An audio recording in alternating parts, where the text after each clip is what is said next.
오늘 말씀 이사야 1장, 이제 우리는 선지서를 함께 나누게 됩니다. 1절을 보면은 우리가 그 시대적 배경을 알 수 있는데 1절 말씀 우리 같이 읽도록 하겠습니다. 유다 왕 우시야와 요담과 아하스와 히스기야 시대에 아모스의 아들 이사야가 유다와 예루살렘에 관하여 본 계시라. 아멘. 하나님께서 이사야 선지자에게 계시를 보여주시죠. 그리고 말씀하십니다. 그래서 그 말씀을 전하게 하시는데 그 전하는 대상은 지금 말씀에 우리 유다와 예루살렘에 관하여라고 얘기한 것처럼 이미 분열되어 있는 남유다와 남유다 그리고 예루살렘은 그 남유다의 수도가 되죠. 그래서 그 유다를 향한 하나님의 말씀임을 우리가 알 수 있습니다. 그리고 시대를 보면은 유다 왕 우시야서부터 히스기야까지 우시야가 10대 왕입니다. 그리고 멸망한 때는 20대 시드기야 왕 때 멸망을 하게 되니까 정확히 그 연도로 치면은 뭐 그렇지 않습니다만 이 왕의 순서로 보면은 바로 10대 중간이죠. 그래서 10대, 11대, 12대 그리고 13대 히스기야 왕까지 중간에서 조금 지나가는 그런 시대에 하나님께서 말씀을 주셨습니다. 그러니 이스라엘 백성이 특히 이 유다가 그 죄를 향한 하나님의 경고를 듣고 돌이킬 수 있는 시간적인 여유가 충분히 많은 때라는 사실입니다. 이 이사야서를 세 단어로 표현하면 반역, 죄에 대한 것, 그리고 거기에 대한 심판, 그리고 회복의 말씀입니다. 이사야 1장 전체 내용은 이사야서 뒤에 이 66장의 서론에 해당하는 것입니다. 2절 말씀 보면은 이사야가 여호와께 들은 계시를 바로 기록하였음을 알 수 있죠. 같이 읽도록 하겠습니다. 하늘이여 들으라, 땅이여 귀를 기울이라. 여호와께서 말씀하시기를 내가 자식을 양육하였거늘 그들이 나를 거역하였도다. 하나님께서 이미 우리가 아가서를 통하여서 그렇게 사랑의 관계를 원하시고 동행하기를 원하시고 그 동산에서 함께하기를 원하시는데, 그런데 그 일대서부터 이미 9대를 지나서 오는 그 과정을 보면은 점점점 타락하는 그들의 모습을 볼 수 있습니다. 우리가 다 알고 있지만 그들의 타락 중에 가장 중요한 것은 바로 하나님께서 택하신 그 가나안 그리고 그 중심인 예루살렘에 이 하나님이 아니라 그 중심에 하나님을 모시지 않고 이방의 신들을 갖다가 세워놓은 것입니다. 이런 부분에 대해서 내가 자식을 양육하였거늘 그들이 나를 거역하였도다 라고 배신을 당한 부모의 심정으로 하나님께서는 말씀하고 계십니다.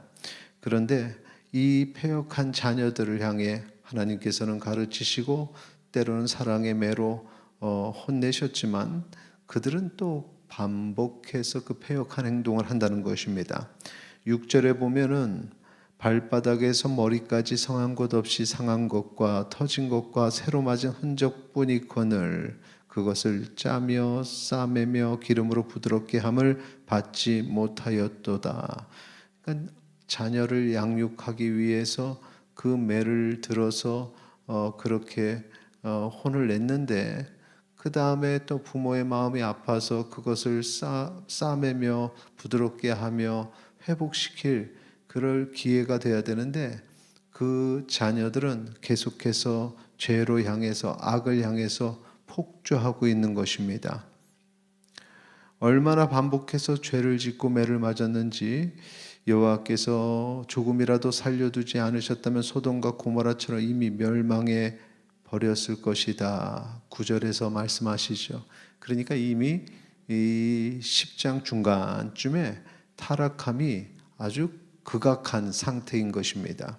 10절에서는 아예 이스라엘을 소돔과 고모라라고 얘기합니다. 하나님의 백성이 타락한 그 소돔과 고모라와 차이가 없다라는 것입니다. 이제 여기서 우리가 기억해야 될 것이 있습니다. 타락한 이스라엘 백성이 알아야 될 것이 있습니다. 자, 13절 말씀 우리 같이 읽도록 하겠습니다. 13절입니다. 헛된 재물을 다시 가져오지 말라. 분향은 내가 가증히 여기는 바요. 월삭과 안식일과 퇴회로 모이는 것도 그러하니 성회와 아울러 악을 행하는 것을 내가 견디지 못하겠노라. 다른 사람의 피를 묻힌 손, 타락한 모습, 죄악이 가득한 그 모습으로 재물을 가져오고 예배를 드린다고 주님 앞에 나가는 것, 그것을 하나님께서는 견디지 못하신다는 겁니다.